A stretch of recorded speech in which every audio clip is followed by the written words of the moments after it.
two really cool books today that I'm going to talk to you about. The first is called The Lumberjack's Beard. I have a little beard, not a big one.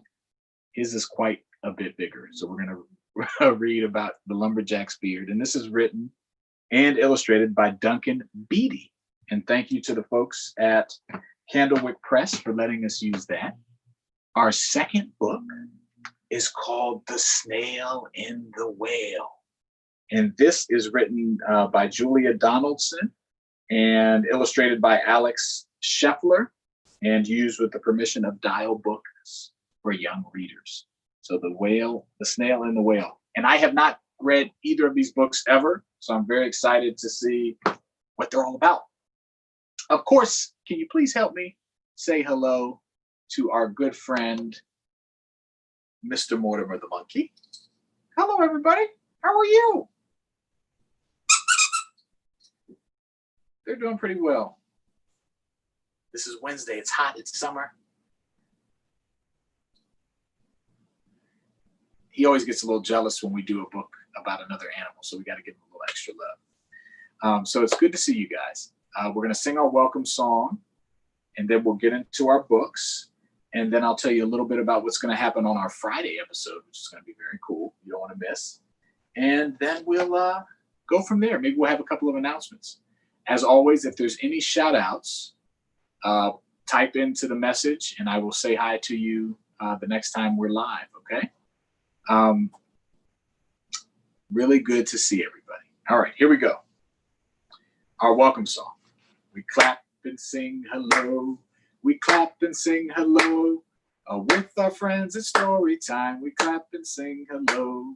We wave and sing hello. We wave and sing hello. With our friends at Storytime. We wave and sing hello. And then we get a deep voice and we stomp and sing hello. We stomp and sing hello. With our friends at Storytime. We stomp and sing hello. Hello, everybody. Welcome back. All right, let's get into our first book here, which is called The Lumberjack's Beard. And it looks like his beard is so big that there's like animals living in it. So let's see what that's all about. All right. Big Jim Hickory was a lumberjack. He lived by the forest in a little log cabin. He had burly shoulders. It means big, broad shoulders. And a big, bristly beard. Here he is. See him? Every morning, he did limbering up exercises. Ooh, he stretched. Maybe let's do a stretch. Ready? Hands up. Arms across. Shoulders back. All right, now we're like the lumberjack. We're stretched. We're ready to go. Every morning, he did limbering up exercises. It's very important to limber up if you're a lumberjack. It's actually very important to limber up if you're anybody. After a hearty breakfast, look at all those pancakes he had, of pancakes and maple syrup, Jim slung his trusty axe over his burly shoulder and headed out into the forest.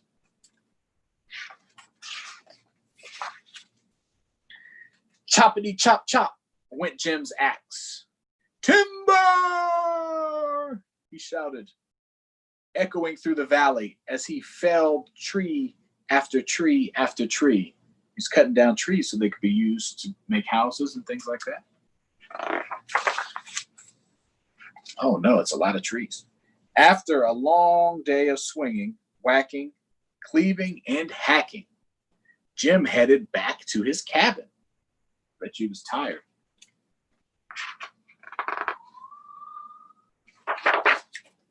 That evening, when he was just about to go to bed, he heard a peckety peck peck peck at the door.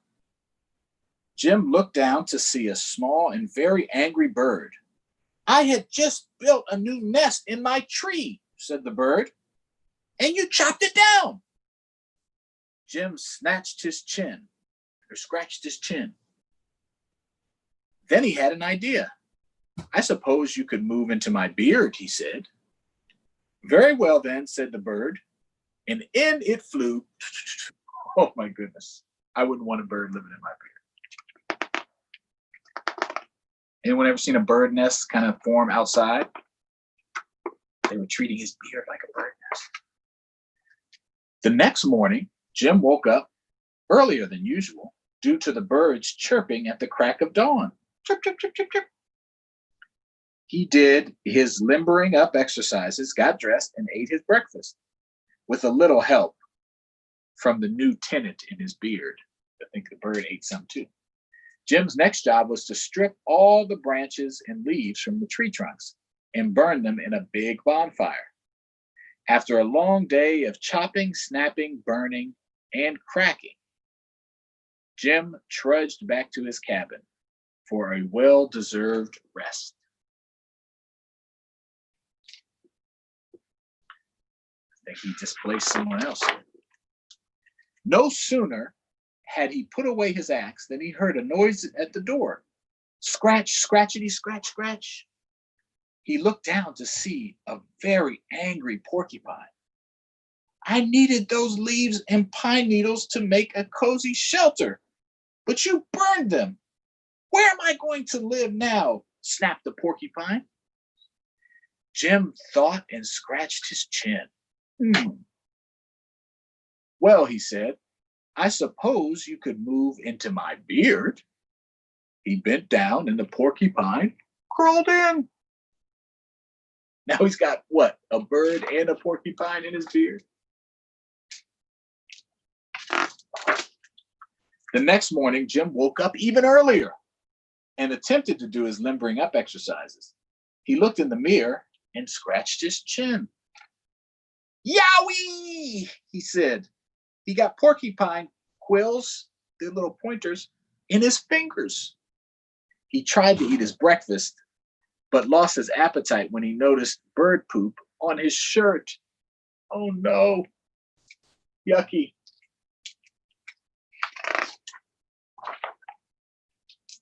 Jim's job that day was to float all of the tree trunks down the river to the lumber yard. One by one, he rolled the logs onto the fast-flowing water. After a hard day of lugging, splashing, rolling, and crashing, and you see a little beaver bat down here by the dam. I think I know where this is heading. Jim staggered back to his cabin. Thwump, thumpity thump went his door. He looked down to see a very angry beaver on his doorstep. I spent all day building my dam and it got smashed into bits by those logs that you threw in the river, he snarled. Without a word, Jim picked up the beaver and just put him in his beard. Between the birds chirping, the porcupines prickling, and the beavers thrumping, Jim didn't get any sleep that night. He was too tired to do his limbering up exercises the next morning, and the beaver's thrumping tail knocked his pancakes all over the floor, so he didn't even get to eat, guys. Poor Jim. That's it, Jim cried. I can't take it anymore. You all have to move out today. But where will we live? Cried the animals. As Jim scratched his chin, he had a brilliant idea. He went into his bathroom, took out a razor, and began to shave off his big bristly beard. Shh, shh, shh. Then he took the hair and piled it up on his porch. And the bird, the porcupine, and the beaver all moved into their big, bristly new den, his beard on the porch. That night, Jim slept better than he had for some time. He woke up and did some particularly vigorous limbering exercises and put on a fresh plaid shirt. Then he made an enormous tower of pancakes and maple syrup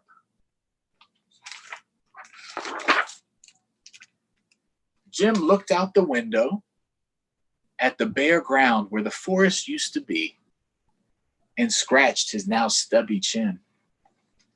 Then he had another brilliant idea. Jim took his shovel and dug a hole after hole after hole.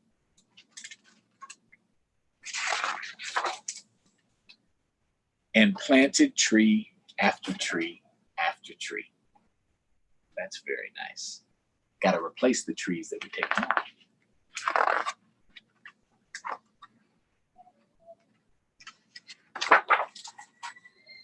Jim's beard grew back over time. The trees took quite a bit longer to grow.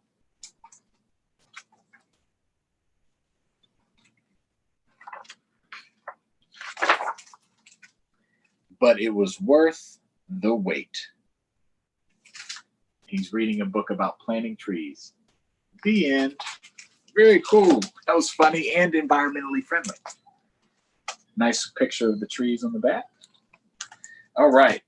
After all that chopping, being outside, eating pancakes, I think we need to wash our hands, right? Remember our hand washing song? So we sing this twice. We do the following instructions and we do it twice. Warm soap and water and our hands are clean.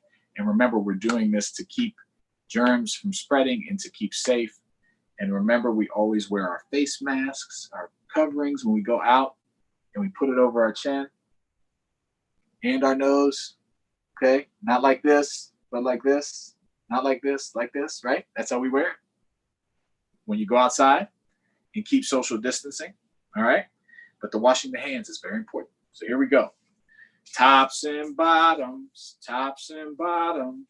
in between, rub them all together, now they're clean, Remember twice.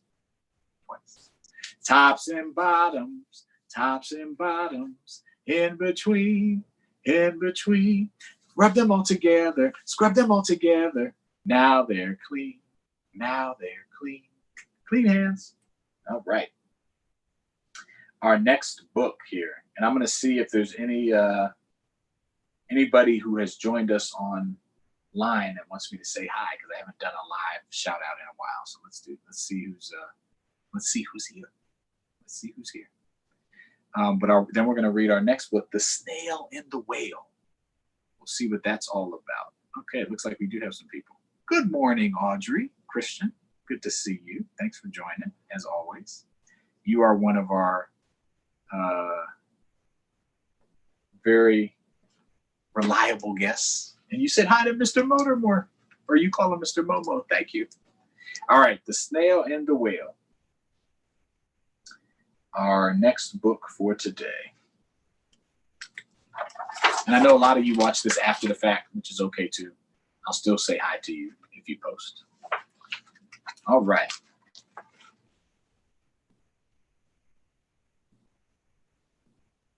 The Snail and the Whale.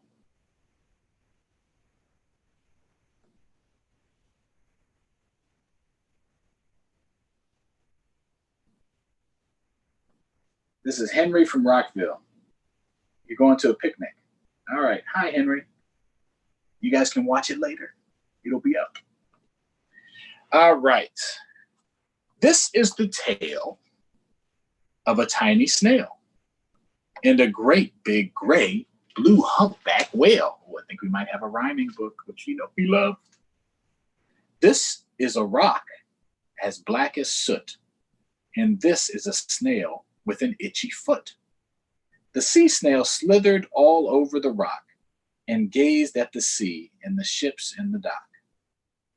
As she gazed, she sniffed and sighed. The sea is deep and the world is wide. How I long to sail, said the tiny snail. Snail wants to go on a trip.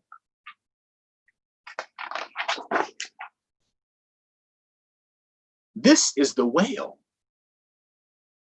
who came one night when the tide was high and the stars were bright. A humpback whale, immensely long, who sang to the snail a wonderful song. of shimmering ice and coral caves and shooting stars and enormous waves. Those are big.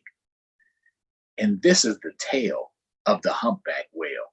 He held it out of the starlit sea and said to the snail, "Come sail with me."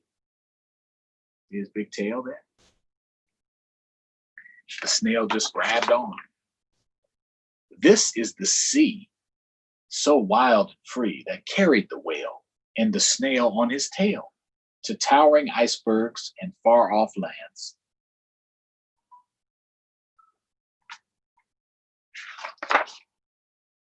With fiery mountains and golden sands. Wow, they went from cold to hot. It's probably a far swim. These are the waves that arched and crashed, that foamed and frolicked and sprayed and splashed. The tiny snail on the tail of the whale. See, he's still hanging on there, right there. These are the caves beneath the waves, where colorful fish and feathery fins and sharks with hideous toothy grins swam past the whale and the snail on his tail. They were safe, even going by the sharks. This is the sky, so vast and high, sometimes sunny and blue and warm, sometimes filled with a thunderstorm, with zigzag lightning flashing and frightening the tiny snail on the tail of the whale. Very cool. Different types of environments. As she gazed at the sky, the sea, the land, the waves and the caves and the golden sand, she gazed and gazed, amazed by it all. And she said to the whale, "I feel so small." Pretty, right? But then came the day the whale lost his way. These are the speedboats running a race, zigging and zooming all over the place, upsetting the whale with their ear-splitting roar, making him swim too close to the shore. This is the tide slipping away. Uh-oh, the whale got stuck on the shore. He needs water, right, to go. And this is the whale lying beached in a bay. Oh no. "Quick, off the sand, back to sea," cried the snail. "I can't move on land. I'm too big," moaned the whale. The snail felt helpless and terribly small. "Then I've got it," she cried, and started to crawl. "I must not fail," said the tiny snail. She wanted to help her friend.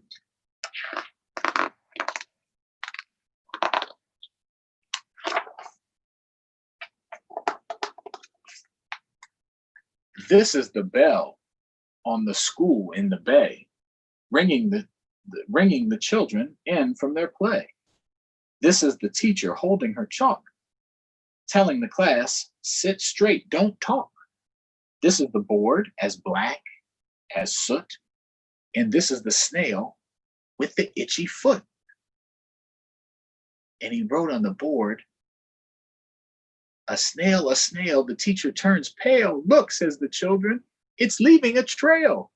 This is the trail of the tiny snail, a silvery trail saying, "Save the whale," on the board. He's trying to help his friend. These are the children running from school, fetching the firemen, digging a pool, squirting and spraying to keep the whale cool.